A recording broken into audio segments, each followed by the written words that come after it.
Welcome to Relay Radio. I'm your host, Derek Dreyer, and to my right is my co-host, Daniel Hong. Daniel Hong. We will be lighting the torch of knowledge to bring you exhilarating insights, expert tips, and inspiring stories. Immerse yourself in the world of business, entrepreneurship, and life as we pass on the baton of knowledge, empowering you to sprint towards greatness. That was really good. Yeah, that was really good. What do you want to do now? Well, I will say we're matching, which is kind of dope. We got the Zephyr cargos. The motive. You don't wear Jordan 1s, though. I do, bro. I didn't get the memo that today was like, we should wear nice shoes for... I wore fucking pants for this. Yeah, dude. It's 100 degrees outside and I wore pants. Dude, but your Jordans are sick. I like those. Yeah, I like these. So, I'm gonna keep these. Officially, unofficially, this is like our first episode. We won't be uploading this until like maybe episode 4 or 5. We kind of want to save this guest until we have a couple seasoned in there. Yeah. You know, obviously our first episode will be a little bit different, but man, like I mean, this is like before the episode begins, but you don't really get to see us like on our main channel, Relay Distribution, so much. So with this podcast, our hope with this podcast is honestly just being as unfiltered as possible. Obviously, we have our guests coming in, but it's going to be really fun because I was saying to Derek and Austin is responsible for the production, is that most people who have podcasts nowadays, they're just very much just conversations, kind of like what we're doing right now. But there's not really a certain topic that people kind of go by. They just have questions that are like, you know, for that specific person, but there's not a structure to like most podcasts. Yeah. So I think like us doing this and obviously being in a different type of business than normal people are, I feel like the podcast would be very good. And, you know, I've had a podcast before, you've had a podcast before, so it's going to be really fun. I wouldn't. Oh, okay, yeah. I mean, you've had a podcast. Yeah, we talked about like sex and marriage, and that was actually a really good podcast. We just fell off, but yeah, I think our goal with this, like you said, is bringing an unfiltered look inside the world of like business, entrepreneurship, life. We will have guests on the show that will be interviewing, but we don't want it to just feel like such an interview, right? We want it to be more of a conversation and getting to know each other and, you know, talking about things on a deeper level, not just like surface level. Yeah. This will be really fun.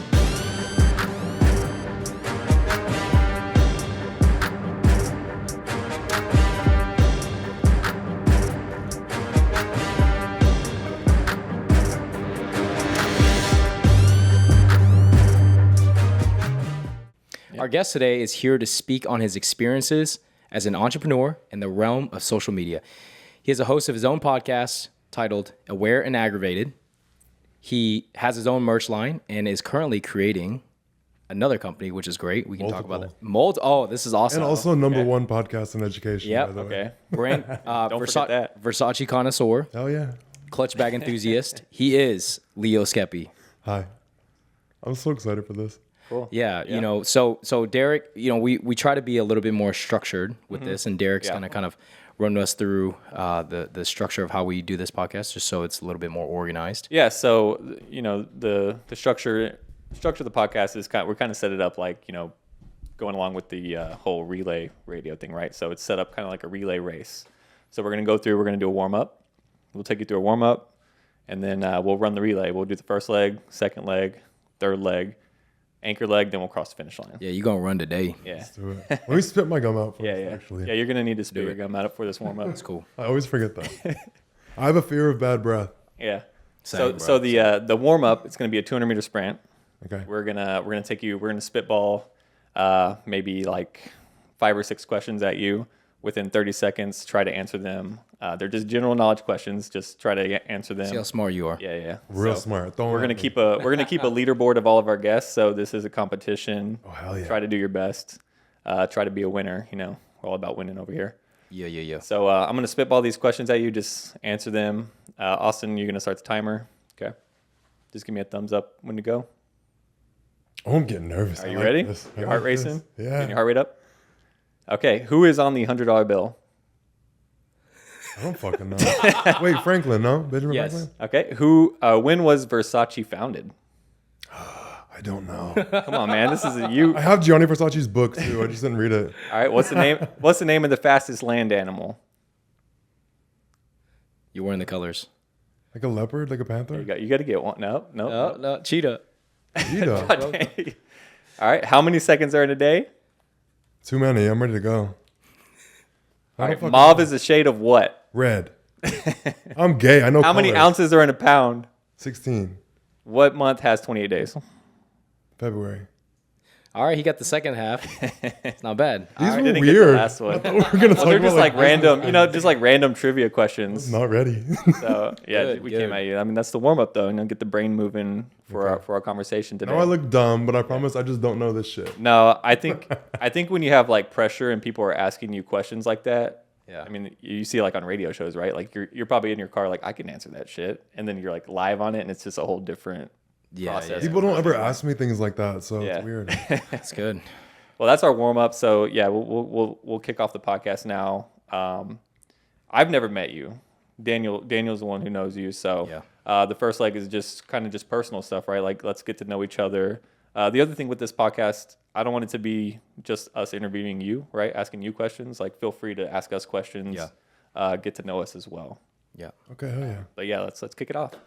So our first leg of the race is personal.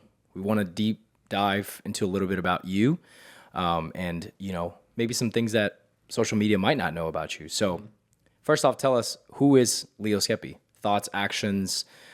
Just think of it as when you're by yourself. There's no one around you, and you just are you. What do you think about? Like, how do you perceive things? What do you do? That's a big one. So I'll say main thing, I'm very in touch with my values and morals and my character.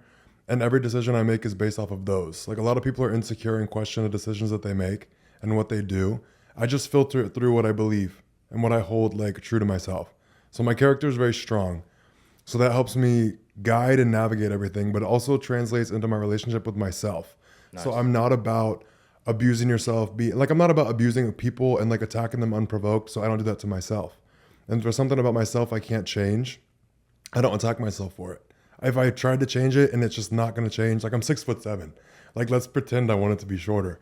That's just something you can't change. So I don't believe in abuse. So, if it's warranted, but like unwarranted, like for me to just beat myself up over something that I can't change is abuse. What am I going to do? Just yell at myself and get mad at myself and degrade myself every day over something I can't change? Unfair. It's abusive. I don't do it.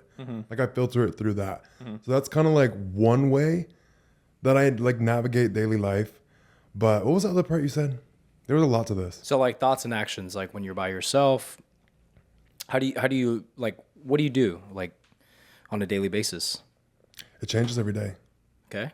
Run us through a daily routine. Well, I think it's more like who you are, right? Yeah. Like who is Leo? Because when I look at you, like I'm like, this guy looks like a fucking hitman.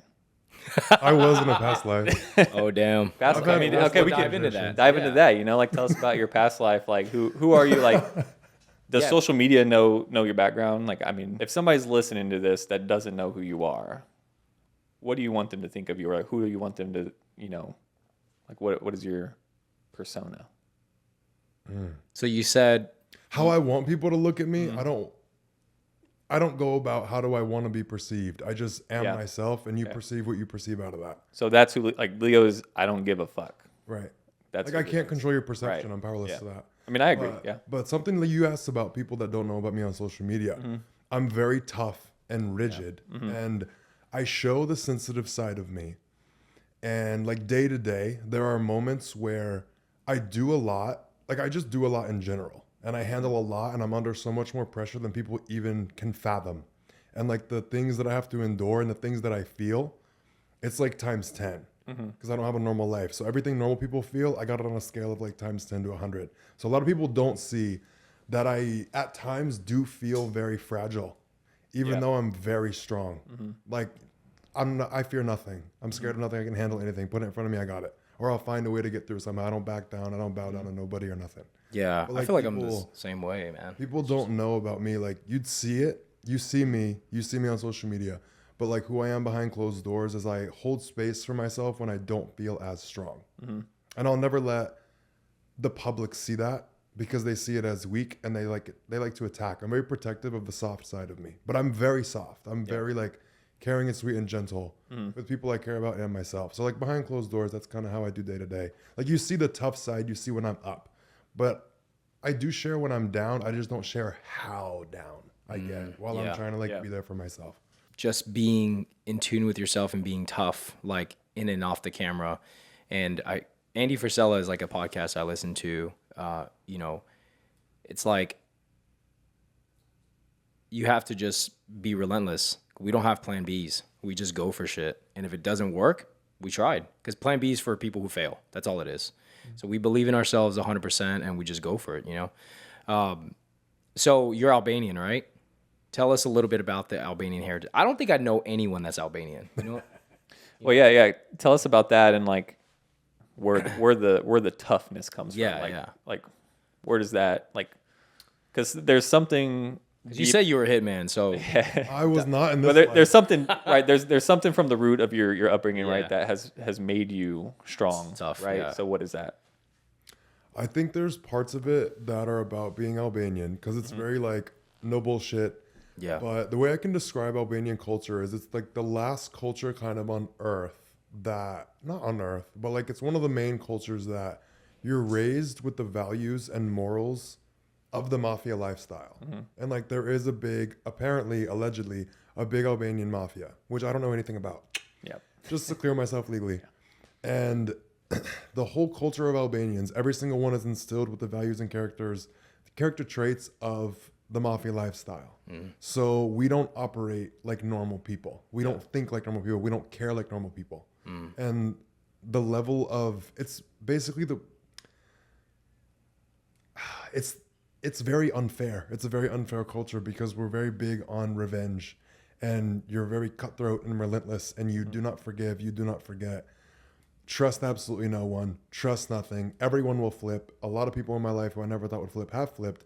But when we lash out, that's where the toughness comes from. It's like, you hurt one of us, we take 10 of yours.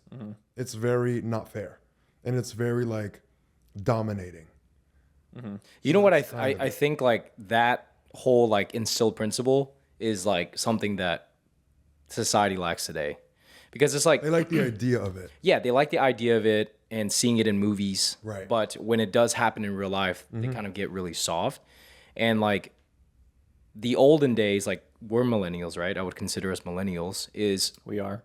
yeah, so we were raised upon, you know, getting shit done and not taking bullshit from anybody. It's like kind of the same aspect, right? And, you know, we'll talk about this in the, you know, later on, but that really much applies to successful business people. Like to be successful in business, you have to be relentless and you have to have a sensitive side, right? Because if you're running a business, you do have people that you employ and that work with you and under you.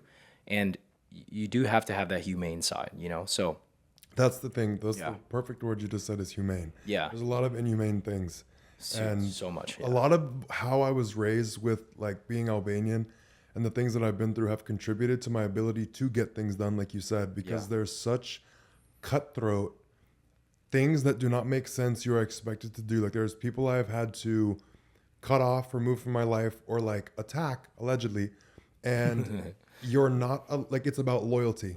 Yeah. So you're proving you're like my dad. Like I've proved my loyalty to him in ways that you can't think of. And also like other people that I care about. And if someone hurts them, it's like when I had to cut my mom off a long time ago, like my dad made it very pick one or the other. And if you pick her, you're betraying me. So we had to pick. And there's a lot of brainwashing and stuff involved. But like for you to have to get to a point where you cut your own mother off Yeah. and are like, it teaches you how to, I don't agree with bypassing your emotions, but handle very extreme things and continue forward anyway. You don't get to crumble. You don't get to be sad. You do what needs to be done. Right. It's very like third world mentality of Yeah. like everyone now, it's like being depressed is a privilege. And I heard someone say that and I love that.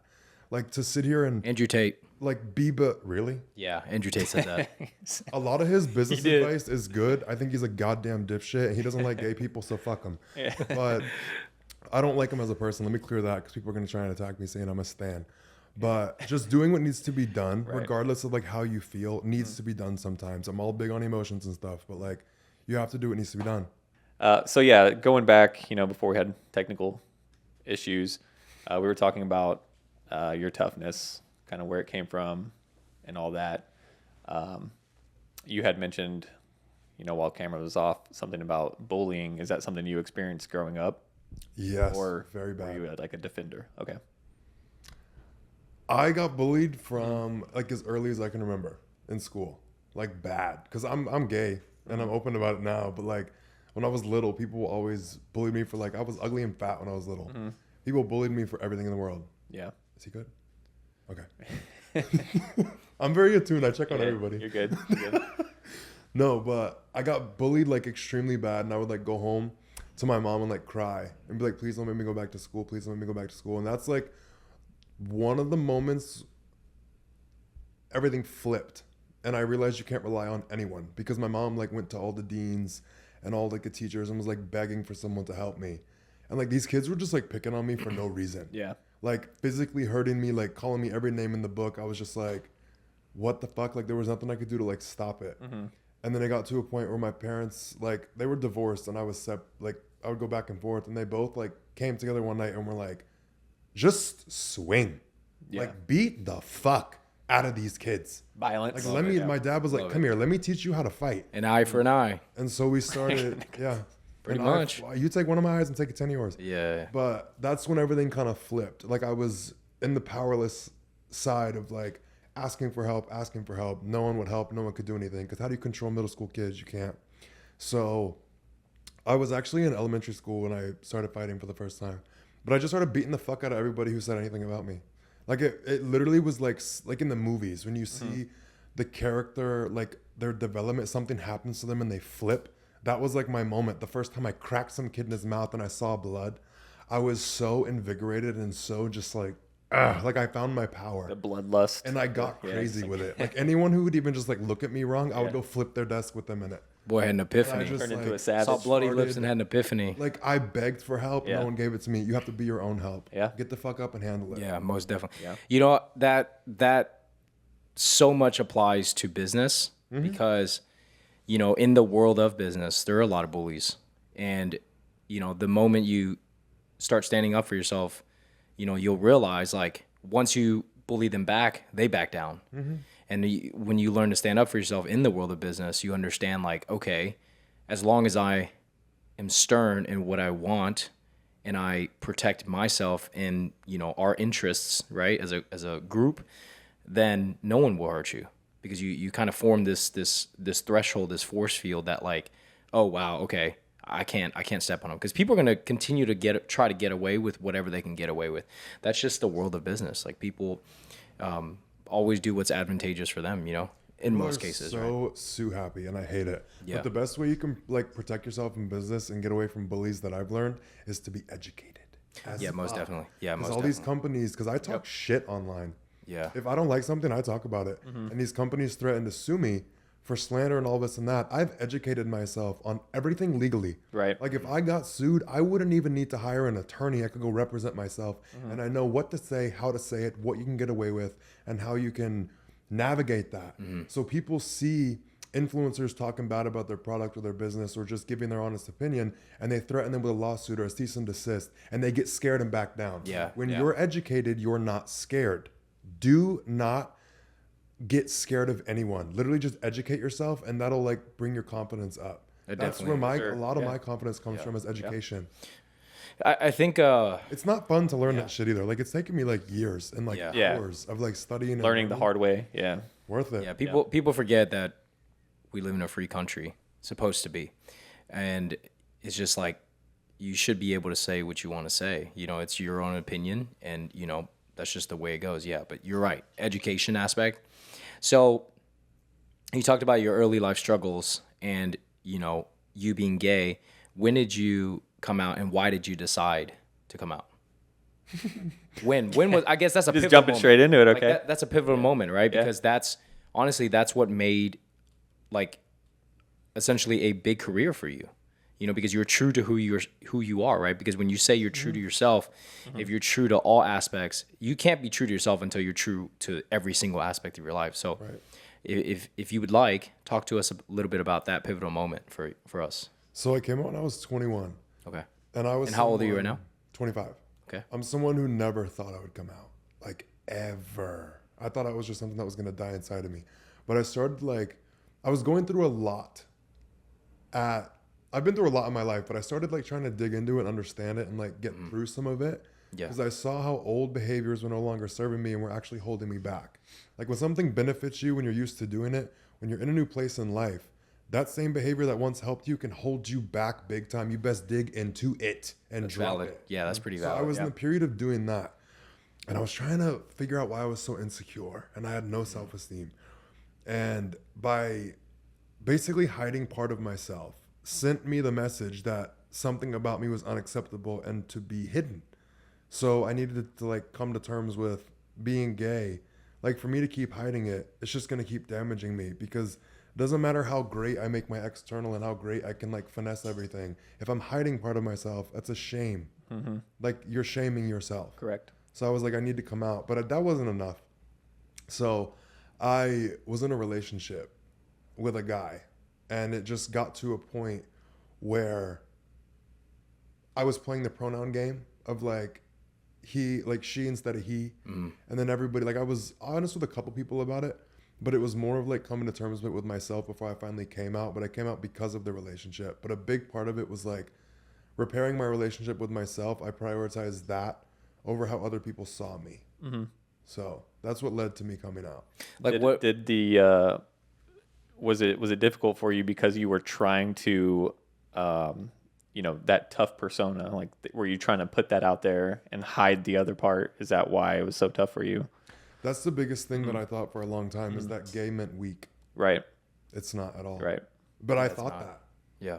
I really did. Well, I think that's just kind of how the world has shaped everybody's view of that, right? Yeah. You haven't really been able to openly express and show that you can be a tough as a man, right? Doesn't matter your sexuality.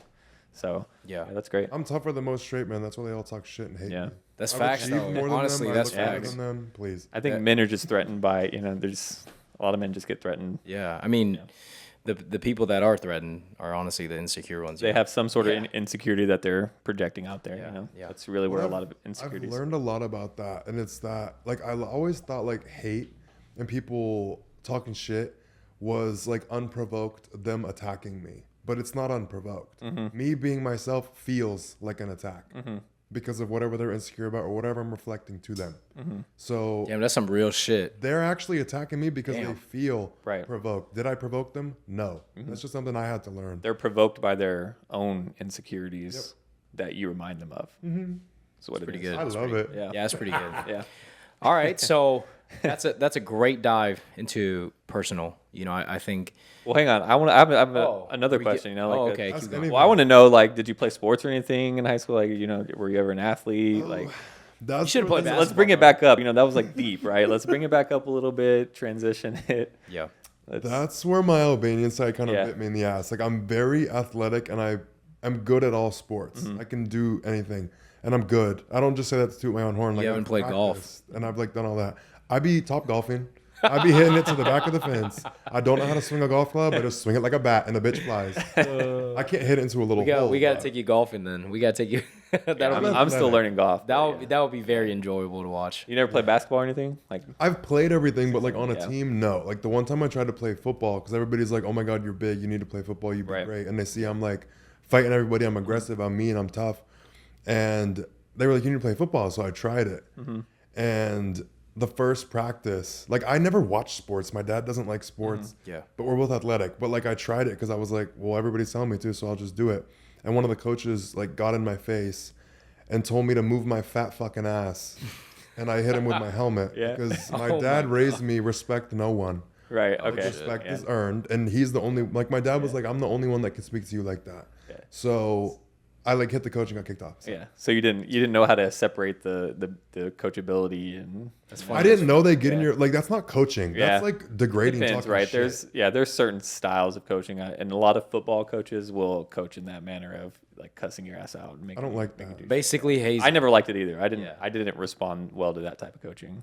Yeah. Growing up. Yeah, but like the coaching thing, my dad's very weird the way he raised me. Like my mom taught me to say like yes sir and no sir. Yeah. And I said it like I didn't see my dad for a minute, and then like when I saw him again, I said yes sir, and he smacked me in the face and was like, "Don't ever show someone that much fucking respect."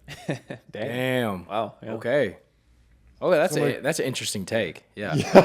Okay. So like I was never taught to respect authority yeah. ever, and I don't. Authority, but you do respect other humans. If you're respectable, You give what you get.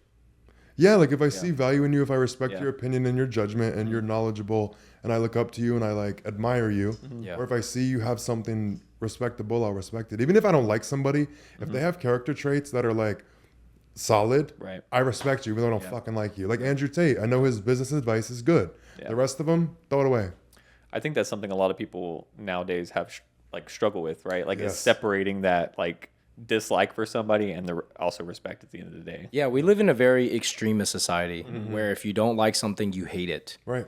And if you like it, you love it. And there's never like, okay, like you're saying, I don't like this person, but I respect his values. Right. That's that middle ground that people should have, you know? It's like I was listening to a podcast where it's like nothing is like mediocre anymore. It's like wrong to say that something's like decent instead of saying like, oh, it's amazing or, oh, no, I hate it, you know? I mean, I catch myself saying that sometimes too. It's like, oh, I hate it, you know, instead of saying like, it's okay. Yeah. You know?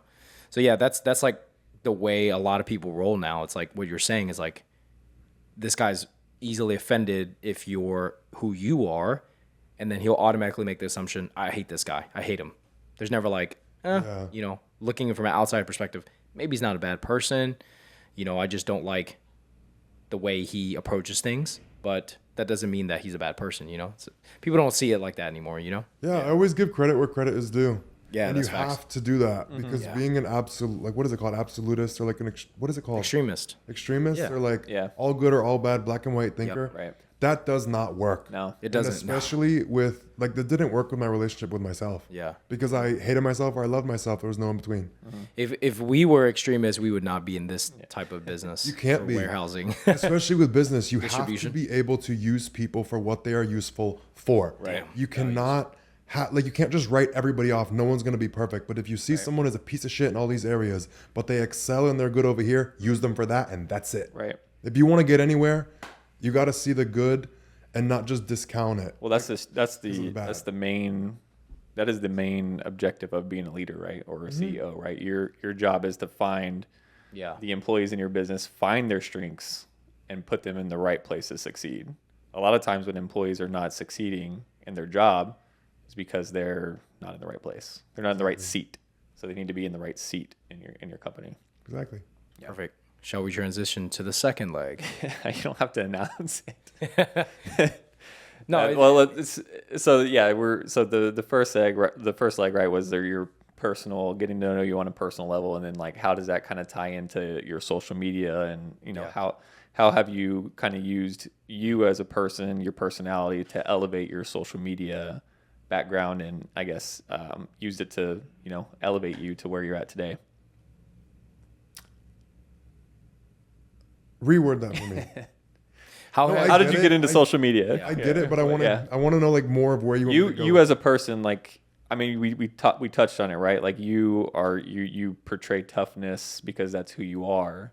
Basically, how is that translated in your social media? Like people love that about you, and do you feel like that's why you've been able to have the success you've had with social media? I think the success I have on social media comes from how much I share on both spectrums, because I show the tough and I show, what is the opposite? I'm not going to say weak. I'm not speaking the about vulnerable. myself. Vulnerable. I show the vulnerable as well as the tough, and I don't let one discount the other. So I do a lot of things. I have masculine traits, and then I also have feminine traits, and I'm in touch with both. I will like goof off and do some girly little shit, and then I'll like be back talking about how I just beat someone's fucking ass in Berlin. I share the duality, and people are addicted to it because all you see online is one thing or the other. You see really masculine gay guys, rare, or really feminine gay guys with makeup and shit. You don't see someone who can juggle both. You see someone who's all about business and is shit in relationships, or you see like the extremes of both ends. You've never seen someone on social media, besides me, in my opinion, that I've seen like who shares both and is not ashamed of it. Like I share all aspects of my personality and all aspects of things that I'm into and I like. And I'm not scared of showing feminine things, thinking that it discounts the masculine things. I'm not scared of showing weak moments and worrying it discounts the moments that I'm tough, or making people think he's going to be like, he's not as tough as he thinks he is, or he's not as tough as he portrays. It's not a portrayal. I'm just expressing the truth on both ends. I don't hide it. Right. So basically you Who say you are. shit that people don't want to say. Yeah, I say things everybody feels, but nobody has the balls to Yeah, share. absolutely. Because everybody's scared, like, to not look how they want to look. Like, people are trying to be like, Andrew Tate will never get online and talk about his weak moments or feeling insecure because he's trying to portray this image. I think that's it. I don't try to portray an image. Right. I'm just me. Right. So, okay, maybe backtrack a little bit. How did you start social media? Like what platform? I think TikTok, right? So what essentially like what sparked you to do social media? So a lot of people don't know this, but I was actually on YouTube when I was 18. Like 18 through 20, I was like posting little vlogs and random bullshit. And I got like 20,000 subscribers over the 2 years, and then I just didn't like it. So I deleted everything. And I just like abandoned it. And then I got into a relationship, and everything kind of like flipped, and I grew so much, and like a lot of things, like a lot of bad things happened in the relationship. And when I left the relationship, the guy created this narrative of who I was and shared it online. And like, I didn't have a following back then. Everyone who had me, I got rid of them. Like everyone who followed me, I deleted it all. Yeah. So they couldn't find me. Yeah. And he like bought leoskepi.com and like trashed me and Was it that bad? ruined, I'm talking ruined me. Like sued the fuck out of me multiple times for so many things just to fuck with me financially because I didn't have money back then. I do now. Try it, bitch. But he like painted this narrative of who I was from his lens, and it was all bullshit. And he was just trying to keep everyone away from me and hate me. So he was the only one who would like me. So I would go back. He was doing anything to get me back. But he basically painted this image of who I was. And it was so opposite of who I truly am. And I was like, I can either sit here and be buried under the name and hide from it, or I can get online and make my own fucking name and be so myself that these claims are obviously invalid. And that's what I did. Sounds like he was obsessed with you though. He was. That's Yeah, what it sounds like a mental disorder. It's pretty crazy. Okay, so That's how I got weird online. weird way Yeah, of yeah. thinking, right? Like, let me sue you, fuck you over, talk shit, just so I can win you back. Right.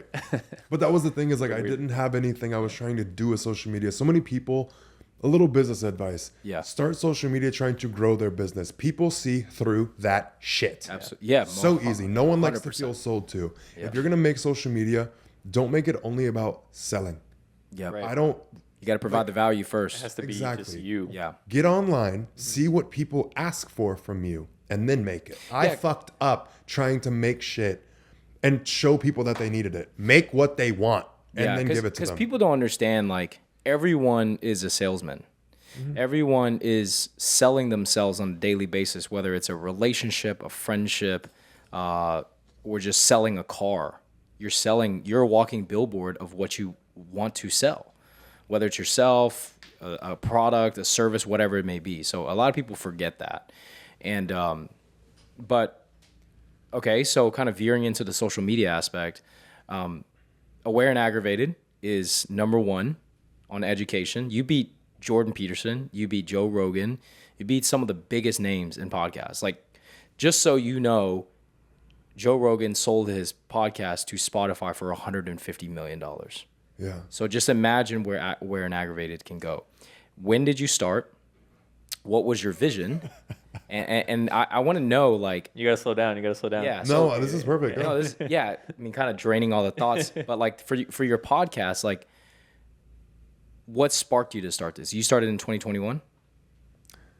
Yes. Okay, so you started in 20. Damn, we knew that too. So you started in 2021. in November. Okay, so run us through like what got you to that point first. You sure? Yeah, absolutely. Say everything. Okay, so people think I had this giant game plan for my podcast. And also, I just want to acknowledge you saying that Joe Rogan and like Call Her Daddy got sold to Spotify for 70 million. I listened to a couple episodes like a year or two ago. It's actually a pretty good. When we drove pretty to podcast. Florida, you made me listen to it. Oh yeah. Daddy. I used to love them. Hell yeah. When they were together and they broke up. Like, I still like it, but it's like, I don't like the interview type shit. Yeah. But as we're there's a big... interviewing. No, like, I don't like Got to it. watch it. Like, when it's Okay. you interview I was like, damn, we're celebrities. kind of interviewing you right now. No, like, Alex Cooper got everybody attached to her. It was her show. Yeah. It's like how I've done it. People are attached to me. If I switch my show to only interviews, people are attached to me. When a guest is on, you talk about the guest. Like, Right. they don't. I care about the host. Yeah. That's why I'm saying I don't like it. But Yeah. like, I do like the podcast though. Let me not say that. But I liked it more. But anyway, there's a lot of things going on behind the scenes in business about the podcast, and all these companies are trying to buy it. And So there's let's a not. giant Okay. So bidding let's war. not talk about that yet. Let's talk about like what could be the sparked business you. aspect. What sparked you to start that? So And how'd you come up with the name? Oh, it's crazy how this happened. So I basically saw, well, I had like this kind of thing, like, if you found out you were going to die tomorrow, what would be like something you regret? And I had nothing. Like, I was going through so many things in my life, and like, my life was so bad. Like, the worst places you could be in. I had lost everything I had worked for ever. Damn. I had like been right back where I started, but in a worse spot that I was trying to get out of. Like, Wow. my life was just fucked, and I So was rock like, bottom, essentially. but I learned so much from what I had gone through. Like, all the answers I was seeking from therapists, counselors, lawyers, anyone that I was asking for help trying to deal with what I was dealing with, so many people literally looked at me in my face and were like, I don't know how to help you. I don't know what to say. Sorry. I was getting prescribed all kind of antidepressants, Xanax, all kind of shit, because people just didn't know how to help me. And I was looking for help, and I couldn't find it. So I just had to like raw dog life and go through what I was going through. But by going through everything, I learned everything I was looking for that nobody could share. Like, all the people online, I've watched everything you can think of. I have watched or read over 200 self-help books. All that is bullshit. Sure, some of it's good, some of it's applicable. None of it touched what I was dealing with. I'm gonna say some shit that might get a lot of people mad, but I don't believe in therapists. Paid therapists. I didn't say it. I don't believe in that shit, man. But I'm gonna let you continue. I think. Yeah, it's, dude. yeah. All those people, man. Like, maybe we're going on a tangent, but all those people that you're kind of paying as like paid therapists, like you're saying, you kind of went through it yourself. All these people, they call themselves professionals, were offering all this help, but you know why they can't help themselves is a lot of them have further insecurities than the people they're actually helping, which is crazy because a lot of people aren't even liberated enough to tell people how to live their life. They just have a better way of articulating it because maybe they've read some books, and that's it. Like, that's how I feel, you know. Yeah, I don't think it's really, just touching on that, I don't think it's really the therapist, whereas the people that need the therapy, Yeah, like how they are receptive of it, right? Like, or I guess in your case, the therapist couldn't, but you were looking for that, right? And you just felt like none of these people can actually help me, so you were like kind of closed off to it.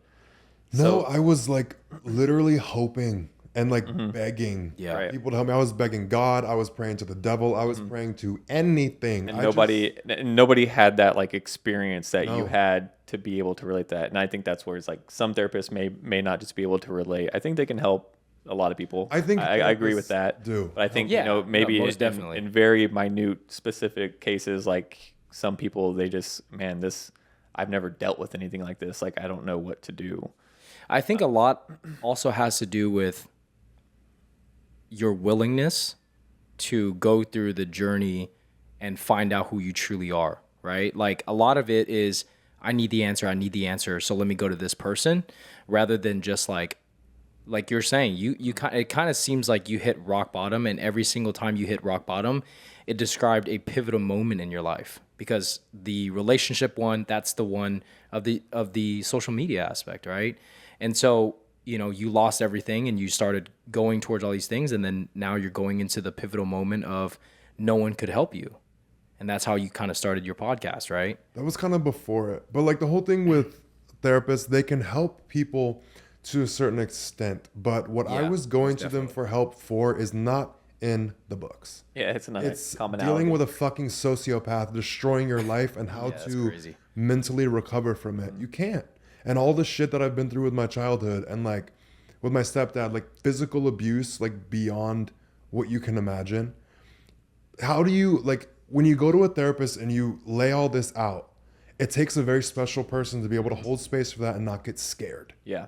and not be overwhelmed and not say, I don't know what to do. Yeah. So therapists do help. They just couldn't help with what I was dealing with. But No, they definitely help to a certain extent, but like when you have like your specific scenarios, like I feel like Yeah. if they haven't gone through it, they can't help you. Like That- how can they? business advice moment. Do not take advice. Hire a business coach, hire a therapist who has not been through what you are trying to either go through or achieve. Don't hire no one for business that does not have what you want, and do not hire a therapist that has not been through and overcome what you are trying to get through. They're going to spit bullshit at you from a book. Yeah. That's not real advice. We Anyone live can in a read book. generation of gurus right now, which That is kind shit of makes wild. me mad.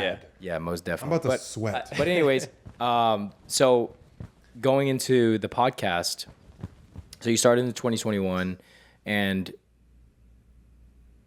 with this whole podcast thing, like, what was your goal with it? That's the thing is I didn't really have my goal really, like, okay, let me backtrack. So I saw the thing that said, if you died tomorrow, like, what would you regret not doing? I said nothing. And then I started feeling guilty, and I realized like everything I had been through and all the answers I was looking for, I now had. So I felt guilty. Like I felt like my life was too far gone. I felt too fucked up. I felt like what had been done to me and like what was wrong with me was irreparable. And I was like, there's no fixing me, but I know the answers now, that people who still have a chance at life and improving themselves, I can give it to you. So like, I know I'm too far gone. I can't help myself, but like this will all help you before you get to the point of like ultimately destroyed. I was just deluded. Damn, you were only 23. I was like deluded, like thinking that I was so far gone. Like I really felt that though. But I just started sharing like what I had learned. And my whole goal behind my podcast was to share awareness I've gained.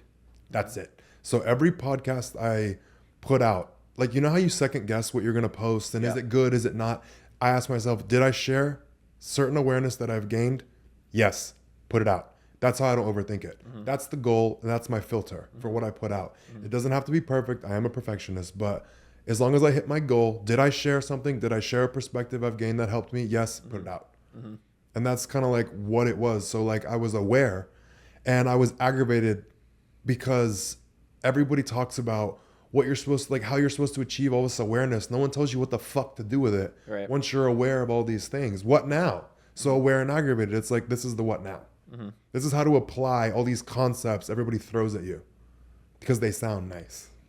Damn, Yeah. no, that's pretty good. That's great. I think sometimes when you start something and you don't, like you're saying, you're not seeking a monetary value, you're just kind of going about it because you're genuinely interested in sharing information or providing value.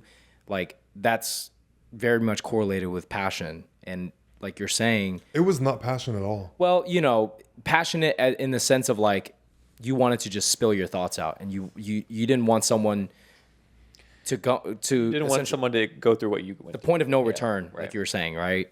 No, that's good. So I guess run us through when you moved to Houston, because you live near here now, but you were from Florida. Is that correct? Yes. I think one thing that's going to be funny for listeners to hear, because this is a business podcast, I started my podcast in a closet, like in my dad's closet. I was back living at home at 23. And like I said, the place I tried to get out of, I got out of it, and then everything crumbled and I went back and I landed there. I started my podcast in my dad's closet because it was like carpeted and he had clothes hung up. I was like, it's kind of like a padded room. So there was like shelves, and I would sit on the floor and have my phone, and I would just have like the voice memos app and I would set it on the shelf next to my mouth and just talk. That's how you started. That's how I started, and that's how I did episode 1 through 39. What episode did it really start gaining a lot of traction and start really picking up? Episode 65, Lack of Discipline Makes You Ugly, is the episode. But I Something that had popped off. I had around like 18,000 subscribers on YouTube until then. So that was episode 64. I had like 18,000 subscribers. And I was getting around like 3,000 to 5,000 views on the videos, but on the audio version, I was getting around 10,000 downloads an episode. So it was just like slowly doing its thing. My first episode had like 300 downloads the first week I put it out, but I just kept going. It just kept slowly building. I was using my social media to promote it, but like it's hard to promote just an audio podcast. Right. Yeah. So I started doing all that, switched to YouTube, and then that one episode, Lack of Discipline Makes You Ugly, took off in every direction. So the YouTube version blew up. It's got over 500,000 views. The audio version on Apple Podcasts blew up, whole different audience. The Spotify version blew up, whole separate audience on the audio version of Spotify. So like it just gained traction everywhere. Wow. And always different audiences like overnight. And I was like, this is what I've been fucking like begging for. Like not begging, but like manifesting. Like this is what I've been like busting my ass for, because I felt like I was sharing such valuable information for so long and it just wasn't getting the attention or getting the recognition it deserved, because I knew my shit was better than everybody else's. Right. I was just like, finally people see it. That just goes to show, though, like a lot of people will start a podcast, Instagram, YouTube, whatever, and just think like, I'm going to blow up overnight, right? Like they think they're going to just crush it, and they don't realize that it's a lot of consistency, sticking with it, and just keep posting, you know, on topic, similar things, and just staying true to like what your goal and what your content is about. And if you're consistent with it, like it's going to eventually grow and grow and grow. Where a lot of people go wrong is they'll just quit, right? Like it doesn't. Yeah. So A like, lot of people imagine episode. Which one did you say popped off? 65. 65. Imagine episode 64. You're just like, fuck, man. Like, I think I'm gonna throw in the towel and like call it And what episode are you on now? 81. Oh, wow. So it's not even that long ago. Like 4 months ago. Yeah. Wow. Yeah. So imagine you stopped right there, right? So Yeah. you know, that just. And you started in just goes to say, 2021. like, So don't that's give up. 2 years. Yeah. But that's the thing. You said a lot of people fuck up by quitting. A lot of people fuck up before they start. Yeah. Because they don't speak about things that they want to speak about. They're doing it for the clout. They're doing it for the followers. They're doing Right. it for the money. Right. Yeah. Post what feels bad not to get out of you. That's how I do it. Like, that's why I'll never stop. Holding this information inside of me, what is going to feel bad not to share it? Then share that. Because you're dealing with the discomfort. And a lot of people, business advice as hell, which I couldn't find, is a lot of people say you have to follow your passion. It has to feel good. You need to feel inspired. No. What started my podcast was fucking guilt. Right. And I was getting away from the guilt. I was sharing what I learned because I felt guilty to hold it in me. I knew I was withholding, and that didn't feel good. It didn't feel good to make my podcast. It wasn't like enjoyable. Now I fucking love it. Now it's my passion. Yeah. But like, even with that, like use the pain. Stop running from the pain and use that shit. Like, what feels bad not to post? And you will never deal with consistency issues or quitting because you recognize that it hurts to hold it in, or you feel uncomfortable. It doesn't even have to hurt. Like, what does it just like feel weird for you not to share? Right. So devil's advocate here, I'm gonna play.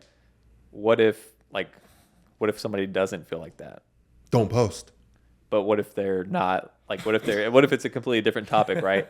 What if it's something, you know, not guilt driven or something like that? What is your advice in that sense? Give me an example, like sports or people that like hobbies and shit. Yeah, like say I want to do a sports podcast or sports podcast. I want to talk about sports, whatever. You know, like I wouldn't necessarily feel guilty about not saying a certain thing. So that's where you can go in the perspective of the thing that you've never been able to get away from. Like, even if there was never money or anything ever going to come from it, what is the thing you cannot just stop thinking about? Not that you have to make a podcast. Like, if your thing is sports, if not even that you have to make a podcast about it, if just watching sports and consuming sports would never stop, Like if you just genuinely have that inclination to do it and you just love it and you just can't get off your phone and stop looking at that shit. It's like me with Versace. It's like I'm always just looking at it. So passion. It's not even passion. It's just like genuine interest. Like it doesn't have to be passion. Like I'm providing something. It's like, what are you so obsessed with like knowing more about and just watching and being entertained by? Like the sports thing. Like for you to just sit here like every other Joe Schmo that has a sports podcast and just talk about sports. It's different when you have that genuine drive toward it. Right. And like if you make a podcast off the thing you are so just naturally inclined and interested in, you've got so many more perspectives and so much more knowledge than average people. And it's never going to feel like work to make a podcast about it or make a business about it because you just are naturally motivated to learn about that thing. You're obsessed with your attention being on that thing. Use that. So I guess like what you're saying about the whole film what you shouldn't talk about aspect is the opposite of highlights. Because essentially what you're saying is when you're filming and you're talking about the things that people don't want to talk about, that's the opposite of a highlight. So the bad part, right? Of like, let's just say you had a bad basketball game, right? You don't just talk about, oh, I scored this many points, I had this many assists. You talk about, damn, my freaking toe cramped up or something like that, right? Something that's like people wouldn't normally talk about because it's not sexy to talk about. Essentially, that's what you're saying is the opposite of a highlight. Because the problem with a lot of social media, or maybe all of it, is everyone, like you're saying, in the world of business, they just talk about chase your passion, the money will come, but they don't talk about like other shit, which is like the dark side, right? The dark side of, you know, like you being fired from your job, your boss like mentally abusing you, your coworkers stacking more paperwork on top of you to do their shit because they're your superiors. People don't talk about that aspect. They just talk about, I made this much money, I got to go on this trip, I have this work-life balance, but they don't take the other aspect of it. That's kind of what you're saying? Is the opposite of a highlight, right? Yeah. And a lot of people ask me how I have a cult ass following. Like my followers love me because they feel connected to me. So a lot of people have resistance to posting the things that aren't highlights or like the down moments because they're like, oh, I don't want to look for sympathy. It's not what you're fucking doing. Let me rework it in your head. Look at it like you're giving people a chance to connect to you. Because everyone on social media that is like does good and rich is a robot. They don't have struggles. They don't have things go wrong. They don't have insecurities. Everything is peachy keen and perfect. And look at my new Lambo. Look at my new Rolex. Shut the fuck up. These people are not truly cared about. You're just nice to look at. Yeah. If you want to feel cared about by an audience, give them something to care about. And the way you do it and feel connected is you share the emotions that they also feel. Because imagine Elon Musk is sharing like just a random daily mishap where he's just inconvenienced and is pissed off, or like he's not motivated to go work on his fucking spaceship, or he's like dealing with an insecurity of like, oh, I feel ugly, or like whatever, like I'm worried about money or something like that. When people see that you have that same emotion, you share something, you're now bonded. So it's a big thing about like creating the connection, but you have to share the emotions people don't want to share, and the failures and the hesitations and the setbacks, so people can feel like they connect to you. Because I'm living real life. If I just see you online, you look perfect. You got the perfect little family. You got all the money. You got the warehouse. You got the podcast. You got all this shit. But like, you don't share any of your daily struggles. Like, I don't mean to be rude, but like, you're something nice to look at. Yeah. But I feel disconnected from you because I deal with the bullshit. Now, when I hang out with you in person in your car, you got in a wreck, and I was like, oh, he's human. Wow. That's the thing, is humanize yourself by sharing all aspects. I think it's if you want that out of social media, right? Yeah. Like if you want to build that community, it's like you're treating your phone and everybody looking at you as if they are your real life friend. No. No? You know, I think like that's kind of why. Or you're just trying to just be relatable to them. I'm sharing the truth of what's inside of me and what's going on. Okay, you're just sharing your truth. Okay, right. Gotcha. Yeah, I think like what Derek said is good too, is it depends what you're trying to extract from social media, right? So like, you know, what people don't see is like, you know, obviously in the world of business is like the more successful you are, the more someone tries to take shit from you.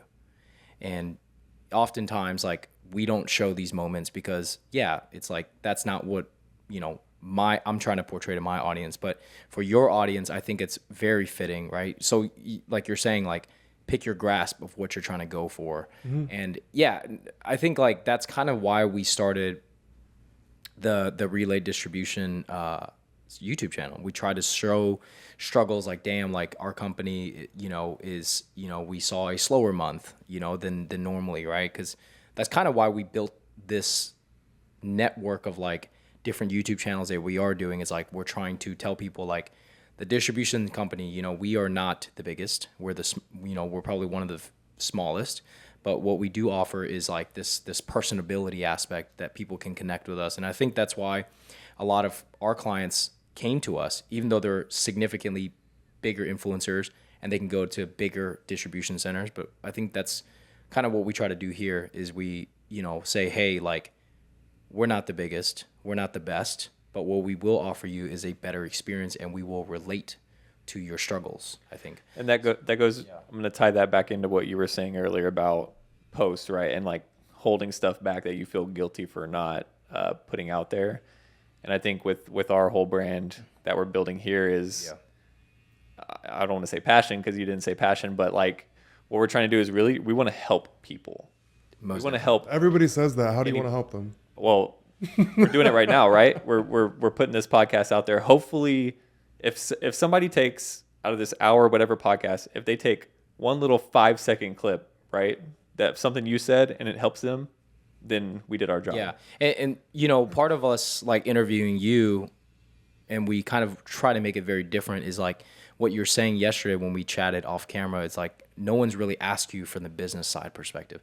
They just see from like the aware and aggravated side. So today, obviously, the next topic will dive further into the business aspect, and we want to dissect your brain. And obviously, if you have some questions, you can ask us as well. No, that was great. I want to hit one thing about the disconnect on social media, Sure. especially for people, because it's so important for sales. If you want to sell anything, like a lot of people want to be coaches, business coaches, mindset coaches, any kind of coaching or like what is it, B2B, whatever the fuck it's called. Anyone that's like that. Yeah. Or like even just like B2C. Yeah. Is that like customer, like person? Business to customer or business to business. Anything you want to do with like coaching or having someone buy you as a service or what you're sharing, like your course or anything like that. Because a lot of these little boys are going to be watching that. Yeah. Yeah, for real, You dude. have to make sure they know you're human. Facts. If they just, it's like these people that have the Lamborghinis. Like they don't seem like a human being. They seem like a little robot. And like there's such a subconscious mental disconnect. And the reason that I hired my nutrition coach is because he shares real shit. He doesn't have the perfect setup and the perfect videos with everything like going on. It's like he pulls his phone out and I see he's a human being. And he's just like talking about real advice that I haven't heard and is just a genuine person. And he's got the results. His body is what I want to look like. So I'm like, you got the results. You're a human fucking being. I can see it. You're different from all these losers who are fake as hell that I don't trust. If there's any hesitation if someone can trust you, they're not buying from you. So I immediately paid for him to be my coach, and he's been my coach for 8 months. Nice. And he's transformed my body. But like what made me buy from him was the fact that I felt like he was not just something on a screen. He was a person. And I was like, I'll be working with him, not just this idea of an influencer. Right. Yeah. So that's just one piece I wanted to throw and out. that's what society is right now. Everything is becoming so digitized and, chat GPT, automated. Everything is so, the world, that world that what you're saying is like companies are losing that touch of humanity or people, right? In the sales part. So bring that back. Yeah, a little bit. Humanize your brand. A little bit as to why we also started this podcast is because of that aspect. Like we could only show so much with like the Relay Distribution YouTube channel. So maybe this podcast can further evaluate like who we are, like unfiltered. I have a fucking mouth of a sailor. You know what I'm saying? People say it makes you relatable. Yeah. People say I cuss too much, but I'm like, I don't cuss enough. I don't fucking cuss enough. I hold back. Yeah, that's what I'm saying, bro. Honestly, they say people who cuss the most are the most intelligent. I have big words. I use big words. Yeah, I be do motherfucking too. to death. Articulate, shit like that.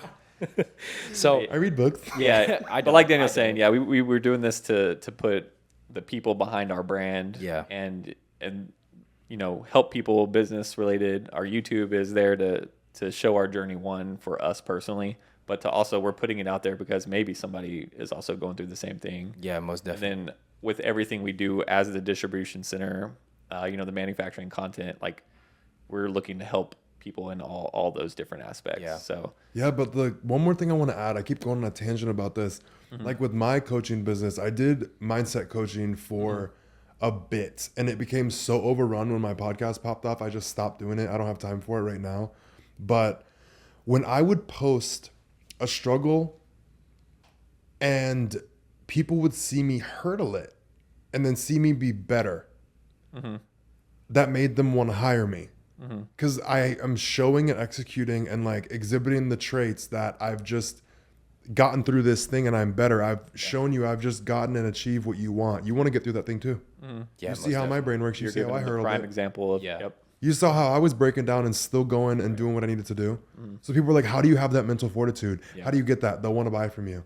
Yeah. So that's just one other side. So we can kind of transition this into the business aspect, which is, the third leg of the podcast.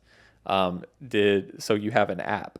Yes. Is that business coaching or the mindset coaching? Is that like where that app came from and like the idea behind that? No. So my app is called Positive Focus. It's a notifications app that just sends you notifications throughout the day, but it sends messages that are meant to flip your perspective. Because everyone says, oh, think positive, thinks positive, Right. but it's exhausting. And when I was going through like my worst shit, I was looking at these little affirmation apps and I was like, they don't actually make me feel better. It feels like a Yeah. disconnect. So I started putting questions and actual things that will like just allow you to passively have your thoughts switch in a more positive direction without feeling like you have to put effort into thinking positive. Because when your life is shit, trying to focus on the positive is difficult. Takes Yeah, it's energy. impossible. Well, So I also, made that I mean, app. also like, I mean, for me, like I also come from kind of a rough upbringing. Like my initial thought processes always tends to be negative.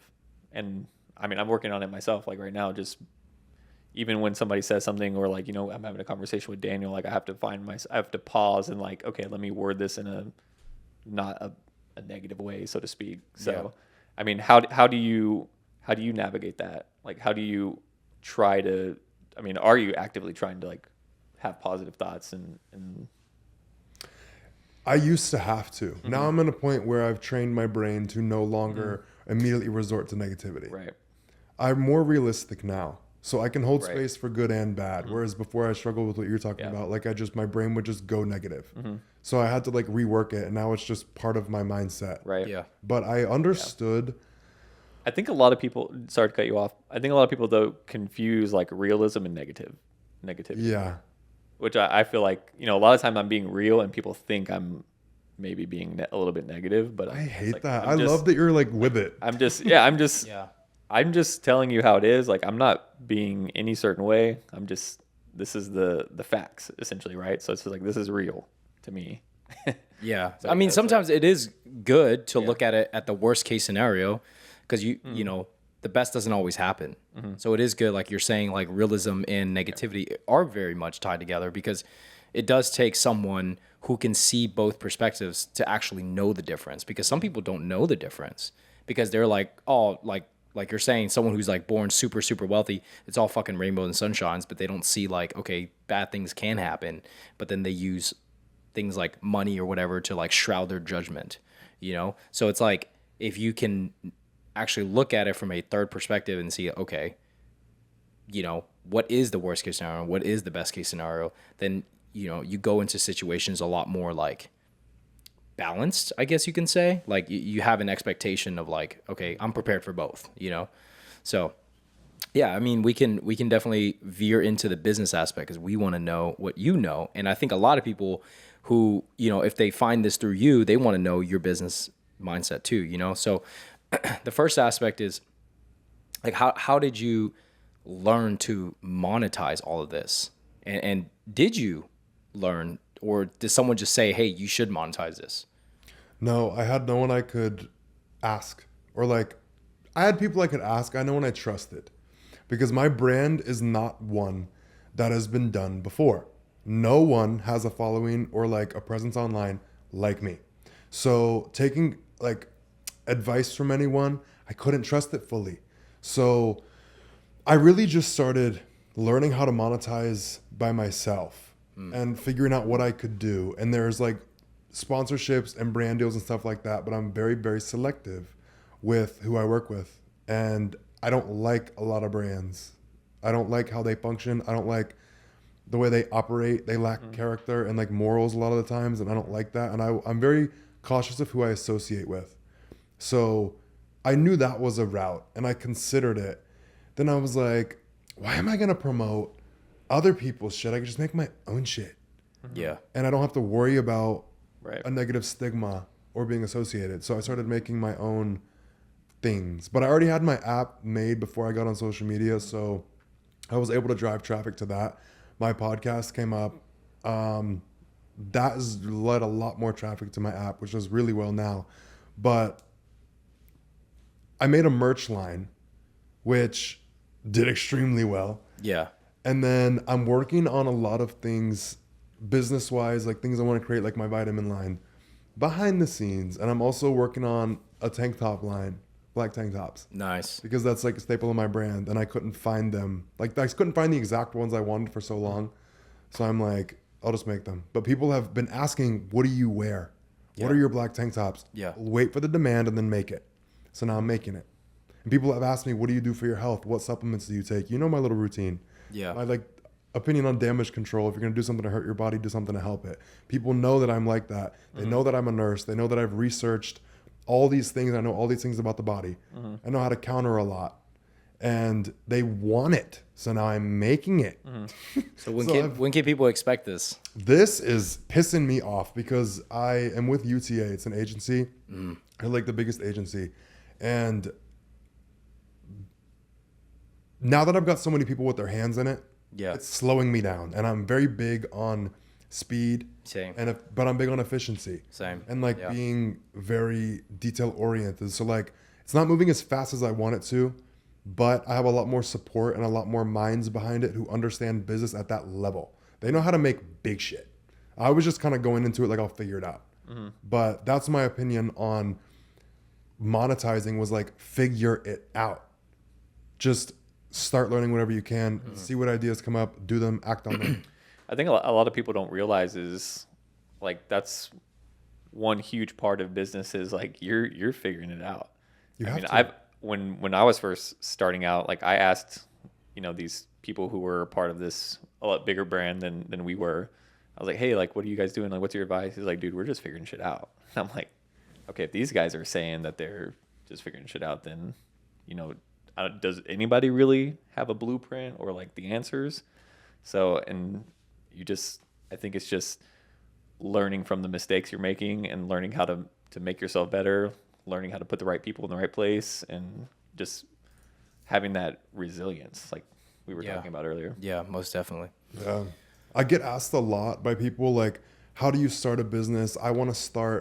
People will come to me, I want to start this business. What should I do? The fact that you just came to me with a business Right. idea and said, what do I do? Tells me you will never fucking be successful. Right. Because if you have an idea and you did not immediately start learning everything you can about it before you start asking for help, you're fucked. You don't have the basic character trait of figure it out. Right. Yeah, we just do shit. Do it. Honestly, we just do it. Like, we don't. genuinely. Yeah, Like we Nike. only start asking for advice once we've been in the trenches, and if someone like, hey, y'all should do this. Oh, well, we've done it. So, I only tend to like ask for advice if I can't find the answer or if Exactly. my definitely. knowledge that I know is capped out. Once you exhaust everything you can do is when you ask for help. Yeah, we're If type someone A. comes to me and says, how do I grow this? Like I have this idea. I've tried X, Y, Z. What do I do now? I will talk to you all fucking day long. But you're going to come to me and waste my fucking time? How do I start? How do I start? Figure it the fuck out. Yeah. That Facts. agitates the hell Yeah, out of me. and it sounds so simple, but for It's a lot of hard. people, it's hard. I mean, it's simple is not easy, right? It's hard for everyone. Yeah, it's most think- definitely. With social media right now, like a lot of people it's kind of tailoring a lot of people to think like I can be an entrepreneur, or I should be an entrepreneur. Not everybody can. But I don't believe that everybody can or should be. Like No. there are I just some said- people like you're just you know, you're a great career employee, or like, you know, and a lot of people are fine with that. But I think a lot of people think that they should be doing like be an entrepreneur, and they think it's going to come so easy that they don't have to do anything. They just see like, they see all the success stories that you're talking about, right? They see the people posting the Lamborghinis and the nice to look at stuff, but they don't really know everything that goes behind actually building the company or brand or whatever you're trying to do or whatever you're trying to start. Something I want to add to that is the sacrifice never stops. Right. So being 100%. at my level now, I've achieved a lot and gotten to a big point. But this is something I haven't talked about. I've achieved a lot. I've made a lot. Great. But my next business venture, like there's people who are committed to the image of looking like they're doing better than they actually are. And I fucking hate it. That held me back for so long. Is like doing things to convince myself I was doing better than I was. Stop comforting yourself. Sit in the discomfort. But my big thing now is like my next business venture I want to do is going to cost me around $250,000. So instead of, I'm moving to LA next week. And instead of buying a place or upgrading my car, which I wanted to do so bad, I can go buy a nice ass car right now. I'm not going to. My car is fine. It's not crappy. Like it's really nice, but like it's paid off. It's done. Like I'm not going to upgrade my car. I'm not going to buy a house. I'm going to go rent a place, save that money, put it into the business, which will make me 20 times more than I just invested. Right. You have to keep with that mindset, but it's very hard for someone in my position because you have the social media and you have the image people want to uphold. Like, yeah, I'll buy Versace and shit, cute, like whatever, like $2-3 grand here and there, who gives a fuck? But I'm talking like hundreds of thousands of dollars. Stop trying to paint the image. Stop caring what people think. Like me sitting here with the money that I have in my bank account, I don't give a fuck. Like if you think, like if you're gonna judge me based off the car that I drive right now, or that I'm wearing like some shitty ass Timberlands, these are my shoes of choice anyway. But Stomp a bitch. like, if you're gonna judge me off of that, I don't care. Like you're Yeah. dumb for thinking you know what's in someone's bank account. You don't know what they've got in the works. Again, that is their insecurities. I was saying this on social media like last week is anyone can create a company, but not everybody can create a brand. Fuck no. And that's the difference. And I think like that's the difference between a business owner mindset and an entrepreneur mindset is like the vision. So like what we see is like vision, you know, like with Derek and I doing this type of business, like a lot of people probably underestimate us and what we're able to achieve. Let them. Yeah, and no, most definitely. And that's why we enjoyed this type of business when we're going into and we're sweeping the floors, we're taping the boxes, and we're working with like everybody to do this because like it's what we love and we don't care what people think. It's like an aspect of our life that like we both, I mean, he had a rough upbringing. I also had a rough upbringing, you know, like, and now my family's doing well because we had a rough upbringing. We were trained to scrub the dirty toilets if we needed to, and we don't care what people think. And I think that's the difference between what a lot of people don't see is the vision. We have a vision that we stick to, and like we were saying in the beginning, we don't have a plan B. There is no plan B for us. We've made a lot of sacrifices to get to this point today. Like with you've made sacrifices, I made sacrifices, he's made sacrifices, but our sacrifices will align with the vision that we have. And that's why like people don't understand that we're doing the podcast, the sourcing, the manufacturing, the distribution all in one. People don't understand that. We don't care that people don't understand that. Yeah. We build what we build because we know that it'll attract the right people. Yeah. And that's the difference between, you know, like we're saying, the entrepreneur and the business mindset. Everyone wants to be an entrepreneur, but they don't know what it really even means. They're an online coach and then they say, I'm an entrepreneur. It's like, no, you're not. You own a company, or they start a merch brand and they put like CEO in the in the bio. Yeah, it's like and that's the difference. But I love it. I think what you're doing is amazing, and I think like when I first met you, I kind of like saw it already. I was like, what you're doing is like very different because it's not like what everybody else is doing. And you know, granted, it hasn't even been a year we're talking about it, and like you've freaking skyrocket everything you've done because you're consistent. You believe in it. There is no plan B. And look at you now, man. You're moving to LA. You know, I'm probably gonna see you on a Versace runway show someday. Oh yeah. You know the movie 300. Mm-hmm. You're Xerxes. I don't have a TV. I don't can watch. see it. I don't watch movies. See it like Yeah, it's like yeah. the little like the little He's like the eyebrow king. piercing. He's like the king. You need like the nose ring Word. with like Yeah. the chain going to your But ear. but ultimately, you know, I think a lot of people don't see the side of you, and they don't understand like what it takes to run a business, because everybody says they want to have a business, but it's hard. Like you're saying, sacrifices. Like I have kids, I have a family, he has a family, and it's hard to navigate what we do on a daily basis because not a lot of people will understand, you know? Yeah. I mean, there's times yeah. where like sacrifice is the biggest thing. Like there's Lots. times where we got to work weekends. It's not a 9 to 5. I think I that's don't. it's I don't not. look at a weekend Yeah. like a weekend. Like Yeah. work. Yeah. It's another day, Yeah, right? yeah. It's like, or if I have to come at like 8 p.m. and do something, or it's just when you love it, it doesn't feel like that, right? It's like when you truly believe in what you're doing, and like Daniel said, the vision, you see it, like you'll do anything. Yeah. So the way that you operate is very much trained around business now. Like everything has a purpose, everything has a vision. How has your business mindset been incorporated into like your personal life? Like are you more selective now with people you hang out with? Like how does that look like? I'm extremely selective. If I don't get something out of someone or something, I'm not doing it, and you're not around me. Nice. No ifs, ands, or buts. But I'm not saying I use people. I'm saying I will not hang out with someone if I don't get something from the interaction. And that can be as small as being around you makes me feel Happy. energized. Yeah, Makes happy. me feel motivated. Makes me feel inspired. Makes me feel fucking comforted. Yeah. If I get nothing out of you, I'm not around you. I have no tolerance for bullshit. I'm too fucking busy. And that's just one thing with people. And then other things is like, everybody is reaching at me. Everybody wants a piece of the pie. Everybody wants me on their podcast. Everybody wants me at these meetings, doing these things, collabing with these brands. If I don't like it, I'm not doing it because I see the value I have, and I see how you reaching at me is trying to take my attention away from what the fuck I'm trying to execute on. Get away from me. Yeah. If it's not Oh, wow. benefiting That's me, mad. go. Good. I look at it everything as like a bid for my attention. Is it worth giving up the attention I'm going to place on what I'm working on to put it over here? If it's not, I'm not doing it. I don't care the consequences. I've turned down hundreds of thousands of dollars of brand deals because I don't want to fucking do it. I don't like the brand. I don't believe in it. And I believe more in what I'm doing.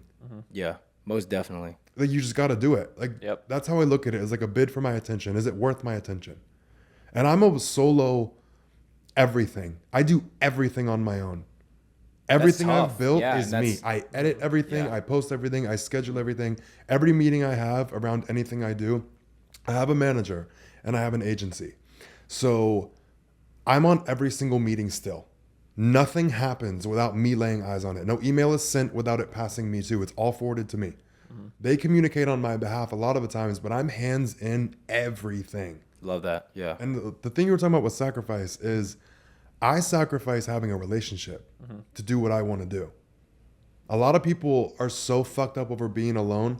I am so much more efficient when I'm alone and I have all my focus to put on me. For me, like the bid for an attention, for me to go build a life with somebody or have someone just in my head I'm thinking about and worrying about and spending all this time with and tending to their needs when I'm trying to tend to the needs of my business and what I'm trying to do and myself. That's a trade-off I'm willing to make. I don't look at things as sacrifice. I look at them as trade-off. Right. Or distractions. I mean, relationships can be distractions. Could be, yeah. Do I want a relationship? Absolutely. Yeah. Am I in the period right now where I feel like it would not take away from my life? No. Yeah. So Yeah. until I'm So there, you're in your building phase right now. yeah, nothing's getting in the way of it. Yeah, no, that's good. Yeah. Don't Do chase you- the shiny object. Yeah. Do you currently have any mentors in life or in business? No. Is there someone that you gave a lot of attention to, like in terms of listening to their podcast or like watching a YouTube channel or whatever? Like Layla Hormozy and Alex Hormozy. yeah. But I don't like how their content has switched. Yeah, It's yeah. too mass produced and bullshit now. I used to like when Layla would be in Now her they're selling car. courses, right? It's I know. very different. I liked when Layla used to be in her car on her phone. It makes it human. Yeah. Yeah. It's yeah. It's a person that makes $100 million a year. and I she's think in some her of these car. people, like agencies, take over and they just start running their pages, right? That's what I'm not doing. That's what I think. Yeah, don't do that. I'm gonna hold People you to can that. see it. I'm People gonna can see it. hold you to it. My agency, like, they're trying to make me more brand safe and Yeah. do all this and do all that. And I'm like, That's not who you are. Though. There's certain trade-offs I'm willing to make. Sure, I can make more money with these things, but it's not what I got. It's not what I built. Right. To be fake. Right. Would you ever sell your podcast? To who? Someone came in and was like Joe Rogan, for example. He's like, we got bought out for 150 million by Spotify. We obviously collected a bag. Would you do it if someone came to you and says, Leo, I want to offer you $100 million? For what? Like for the name and they take over, or I'm still making it? You're still making it. Oh hell yeah! That's what's in the process right now, because nice. I haven't done ads on my podcast, and I've done that for a reason. There's plenty of chances I've had to grab at money. That's little money. That's little bullshit. $1,000 here and there, a few $1,000s. I'm talking $20,000 an episode is what I can bank now, because I never fucked that up in the beginning. Nice. So the little $1,000 an episode back then, girl. I'll make all of everything I just missed out on for the last year and a half. My first month of podcasting, once I'm sold, will make all that back tenfold immediately. For sure. So I'm in the middle of a bidding war. Like my agency has these different companies that want to buy my podcast and basically buy the ability to sell ads on it. So I'm going to be doing that. I'm excited for it. I've been waiting on it. I'm very selective. I get to pick the ads I'm doing. Only things I believe in and actually like to promote. I have that like written in the contract. Manscaped. Manscaped sponsors like every fucking podcast now. It's crazy. I know, but like even girls, man. I have so many. What is it called? What are like the guidelines called? You can put in protocols. Not basically protocols, but like my non-negotiables. Oh, for non-negotiables. selling Okay. My podcast. I get free creative control over it. I don't have to flip to their standards and their views and morals and what I can and can't say, what I can and can't promote. As long as I have full creative control, I'll sell it. So what if Versace came to you and was like, we're going to make you the poster child for Versace and we're going to pay you a shit ton of money, but you can't do your podcast, you can't do any of that shit anymore. Versace. Eat shit. Versace? Damn. Eat good. Tons of shit. We got a whole. Daniel told me that you were trying to be a Versace influencer, so I guess he was lying to me. Yeah, we got it in the works. Yeah. No, but for real, like I'm more committed to what I'm sharing. Yeah. And what I'm doing with that. Yeah. And I can make way more money than that. Most definitely. What am I going to do with that money? Buy the Versace that I want. So this ties into the whole long-term vision. You're saying that you knew you were going to succeed. No. When you got to a certain point, you're like, because you believed in yourself, right? You, as long as you kind of said, okay, I don't have a plan B, I know that I'm not in it for the little money. I'm in it for the big vision of like where I want to be myself. It pays off ultimately. If people aren't money hungry, they're grabbing, the shiny object, like he's saying in the beginning. Ultimately, people are gonna reward you even bigger for that. You're investing in yourself. Yeah. But I was more like, I didn't know I was going to be successful because at the beginning I was like, I'm sharing all of this value and I know how important it is, but people are just not getting it. I was like, maybe I'm born in a generation where people are not able to appreciate what I'm saying yet. Maybe my value will just be overlooked until I'm dead, but I'm still going to do it. Right. But just in case it blows up, I'm going to play it right. Yeah. Yep. And you never gave up. So talk to in the world of business. A lot of people don't know this. I think I've said this to you before. You don't know you need a lawyer until you need a lawyer. Tell people the importance of protecting yourself when it comes to business, because ultimately when people start a business, it's very harmless in the beginning, right? You're establishing an LLC. You're doing whatever it is you're trying to do, and like we were saying earlier, the bigger you get, the more people try to come after you. What is your advice for people like when they start a business to kind of future-proof themselves for? I'd say before you hire an attorney, like I said before, educate yourself. Yes. Educate yourself on what you can and can't say, how you can and can't advertise. Dig into and spend so much time just learning what can be used against you. Because as soon as you know all that, you know how to get around all that, you're able to stand up with your balls and say what you want to say, not scared of the consequences. And you're scared because you're not educated. So like getting very clear on what you can and can't say, what you need a lawyer for, you learn in the education part. So you'll learn what you need to hire an attorney for, and you'll be able to spot who knows what they're talking about and who's a fucking, I can't say the R word, idiot. So like that's my biggest thing is like even before you find the attorney, educate yourself, learn as much as you can. There's so much free shit online. Like you're dumb if you don't take advantage of that. Before you go spend thousands for an attorney because they are thousands. They're money hungry, man. Very expensive. Literally. There's so many good books. But a really good one that I recommend is Think Like a Lawyer, Don't Act Like One. That one taught me a lot. I forget the author, but that's a good one. Look it up. But getting an attorney, like that's when I'd say ask people because like you guided me with some attorneys, even though I didn't like that motherfucker, wanted to charge an arm and a leg. I didn't go with him, but I did start like learn. You just have to jump in the fucking pool. To It made you realize start what you talking should to be attorneys. Yeah. But go in prepared with what you're looking for out of an attorney. Yeah. doing. Yeah. Protect yourself always. But you need one for sure. Yeah. You need like 5. Yeah. Yeah. Just see what you need them for first. Yeah. Learn that. Yeah. Because I know starting a business is very overwhelming, but I didn't start looking into attorneys until like 6 months ago. Yeah. But I had gotten sued by my ex, so I had studied up on law when I was 23 and represented myself in court and won 3 times. But I had a little run-in with the lawyer side, but not in a business aspect. Right. So Different But I did have a yeah. little leg up. Yeah. Yep.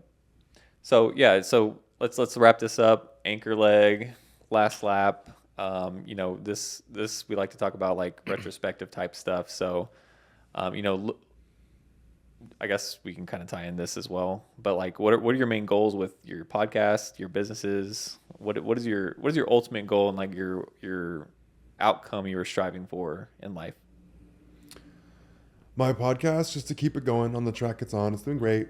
So like keep that doing its thing. Eventually start incorporating guests, but talk about deep things.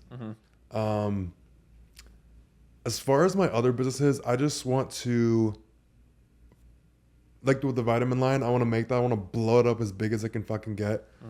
I want to start I think doing it's gonna be live. huge. I do too. I think I want to start doing live events and like touring my podcast, like on a stage. I think that would be a blast. Oh, like a mobile one. Like Yeah. that'd be kind of cool. Well, my wife is an event planner, so Hell yeah. I'm gonna plug that right there. She's a great event planner, honestly. Hell yeah. Big events. But with that, I've been approached by a couple of companies to write a book. And I'm like, girl, I'm so fucking busy. I'll write it later.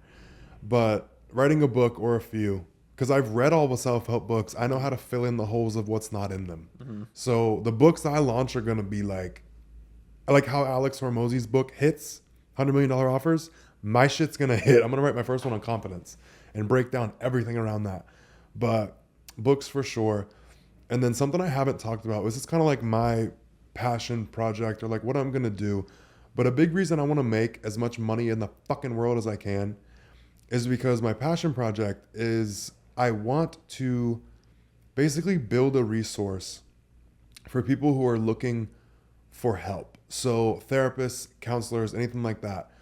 I am going to spend a few years probably going to see therapists and counselors all over the United States, all over the world, and go to them as a client and see how they respond, see how they handle what I throw at them, and see the ones that I trust and see the ones that I would recommend, and then create a website with all of the therapists and counselors that are like Leo Skepi approved, like the ones that I've tested and gone to multiple times because I like the information that they share. So people don't have to go through the headache of finding a therapist they like. I've got all the ones that think like me or can offer you a lot of help.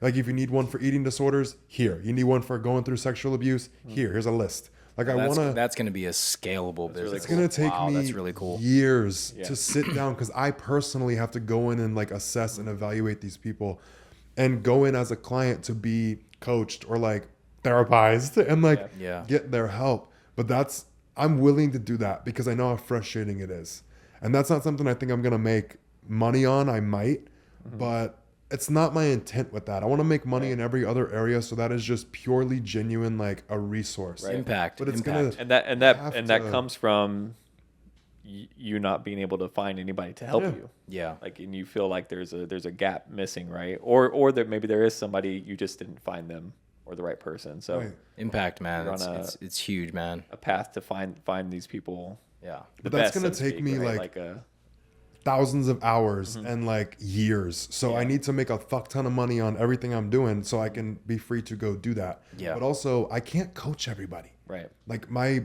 demand for my coaching is so high, I've had to stop. Like, I have thousands of people submitting applications, and I'm like, girl, no, like, I don't have the time. So if I can't help you, if I can assess the people that can and give you to them, I feel like I'm helping you in a way. But I still put my podcast out, and that helps. So And Yeah. this is mindset coaching. yes. Okay. But I'm going to switch my coaching when, in a couple of months, I'm going to open it back up and be celebrity and influencer only, because I've had a lot of people that I've met and connected with that are asking for it.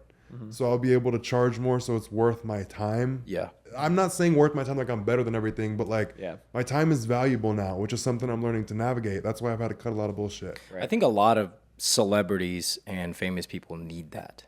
There's not a coach that is Yeah. also in the limelight. Yeah, because money is no object for these people. So their version of, comforting themselves is to buy shit and post it online and get that validation. Whereas, like you're saying, there's not one person that's in the limelight. So when you go through this journey and make as much money as possible and becomes like, okay, money's not an issue anymore because I have all this ready to go, and then you're able to like directly correlate to these people, it's going to be huge. That's a huge thing, man. Congratulations. Thank you. We know it'll be huge. Great man. idea. Yeah. There's so many like struggles I never saw coming. Yeah. There's so many things I've felt that have like brought me to my fucking knees since Yeah. like fame has happened to me. And like just achieving the level of money that I have, like, it's almost broken me, the shit that I've dealt with, because it's like the things of your past you've dealt with, it's like you thought you dealt with them, and then it's like magnetized in a level of like times 10 with everything new coming up, new feelings. Yeah. And like old coping mechanisms don't work in my new reality. Yeah. Because my reality keeps flipping. Right. And I keep leveling up, and it's like trying to get oriented. None of the old coping shit from the old realities worked. So you get trapped. And I see why so many celebrities turn to drugs and alcohol. Yeah. It's like there's so much pressure on you. You can't fold. You can't stop. Give me something to keep me moving. Right. It's like a get it Kanye now. situation, man. I get it. Yeah, when you're all these celebrities, like, they just go like in the dark and then nobody knows what happens because they're not humanized. And I think if you do that and you humanize them, that is, I mean, man, that's $1 billion company waiting to happen, Yeah. All right, so do you have, I guess if you didn't state this before, but do you have any advice further for anyone who is starting?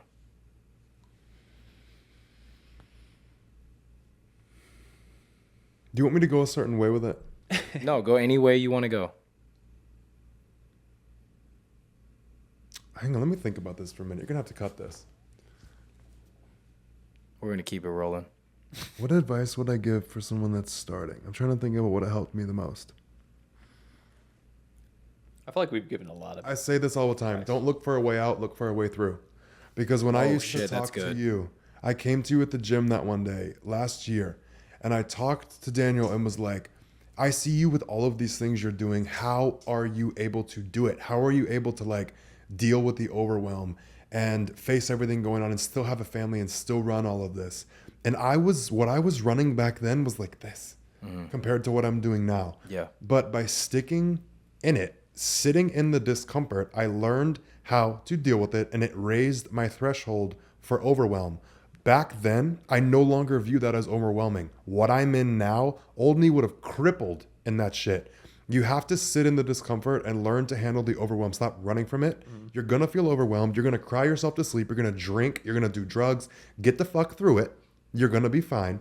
But what you're doing is raising your threshold of what you can handle. Because now you get it's like people say, have faith and believe in yourself.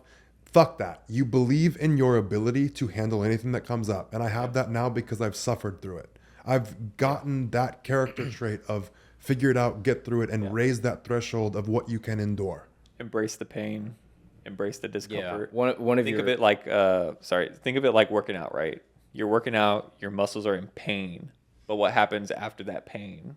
You grow, yeah you get bigger.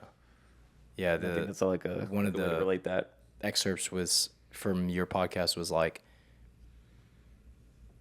don't ask the universe for something, just go and take it. Fuck yeah. That was Don't great. ask Yeah. for anything from something outside yourself. Yeah. No, Stop that's asking God for shit. Stop asking the universe for shit. Get off your fucking ass and do it. good. So I agree. the last question we have. We're doers over here. Yeah, we're doers, bro. Yeah. Finish line. I'm gonna let Derek ask this last question because this I don't want to look at it. Yeah, This don't look question at has a lot. so this question is like, It should mean a lot to him. well, it means it's like it's the motto of our brand, right? Has anyone ever told you don't have what it takes? Like, this is something that me personally, I grew up like coaches, people, friends, like people that, against starting the business, it's like, oh, you don't have what it takes, or you're not enough, or like you can't do this. Like, have you experienced that in your life? Like, people telling you don't have what it takes. I think someone saying you don't have what it takes would have been one of the nicest things I've heard. Yeah. Because I heard so much worse than Yeah. that. Yeah. I heard everything bad in the book. All right. That's a general thing, right? Like, so like, I guess, has anyone ever you just said it, right? Like, people beating you down, putting you, like, you're kind of like me, right? You've kind of been the underdog your whole life, essentially. Like, what was that like? Hell. Yeah.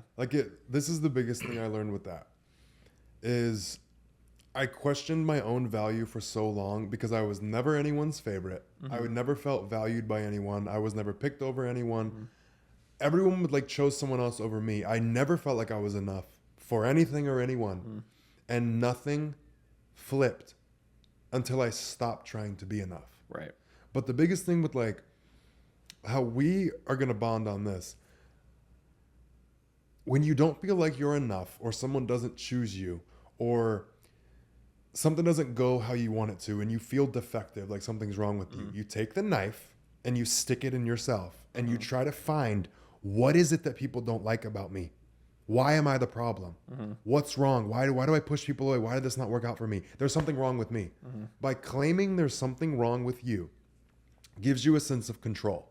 Because to sit here and be like, I don't know why no one chooses me, is powerlessness. It's easier to have a sense of control over the situation by saying I'm the problem. Because if I can find what's not enough, I can fix it and get the outcome that I want. That's not the fucking issue. What I've learned is assess the people who do not recognize the value in you. Assess the person judging, because their judgment might just be fucked up.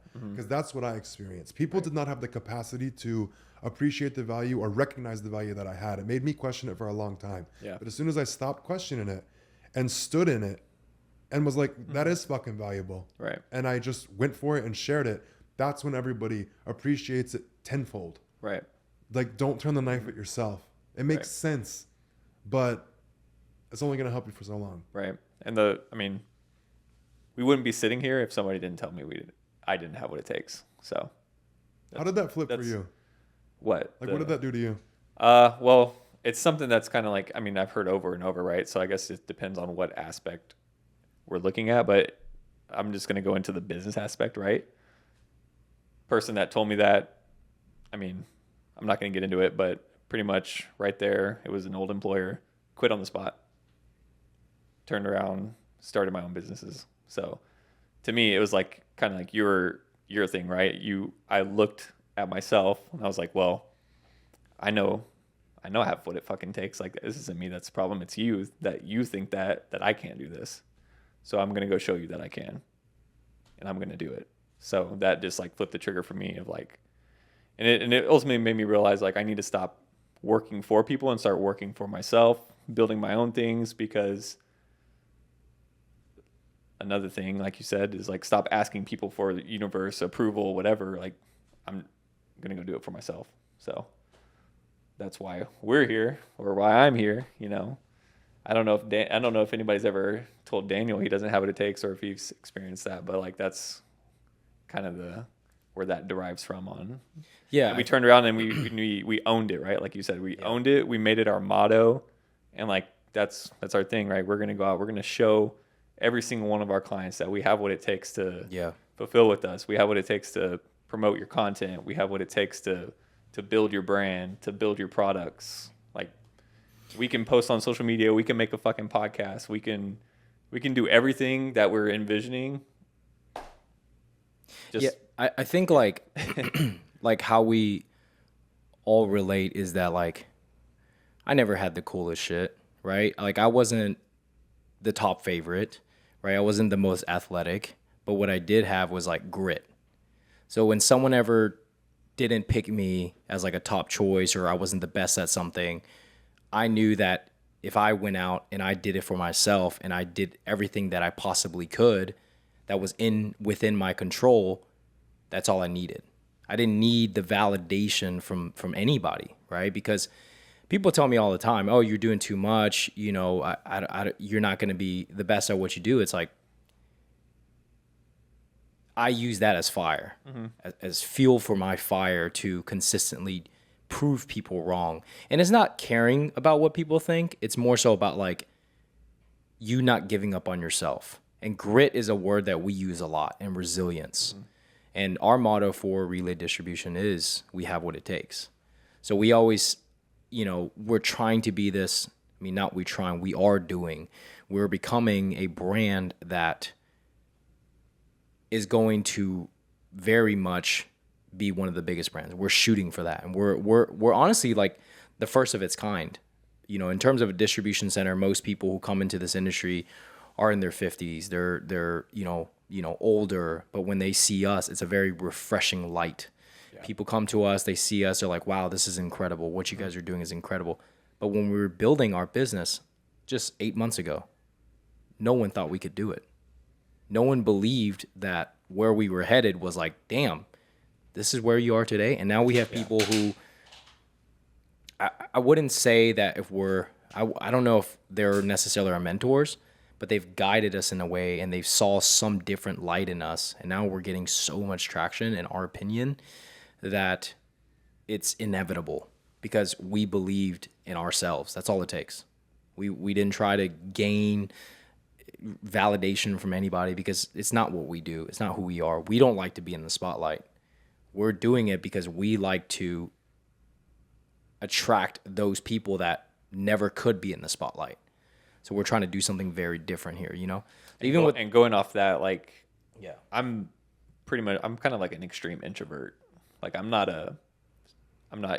very extroverted. Like, so like people who aren't used to being in the spotlight or like don't look for that. Like one of my purposes, like just going off what Daniel said, is like just showing that like you can be an introverted person who doesn't have a lot to say and still be very successful, can still do all this, still run a business, still own a business, still be a CEO, still manage shit. Like I feel like there's a lot of stigma around like introverts and like, oh, you can't do this because you're not outspoken enough or things like that. So sorry, I was a little tangent off. No, it's great. I think it's good. This podcast was really good. Yeah. We're excited. Yeah. Yeah, Leo, we've crossed the finish line with Relay Radio. Thank you for coming on this podcast and helping our audience take the next step in their business endeavors. Listeners at home, thank you for listening along and tuning into another episode. Together, we will sprint towards a purpose-driven future, celebrating the power of business, entrepreneurship, and the transformative impact it can create. I love this. This is so fun. It's dope, right? Yeah.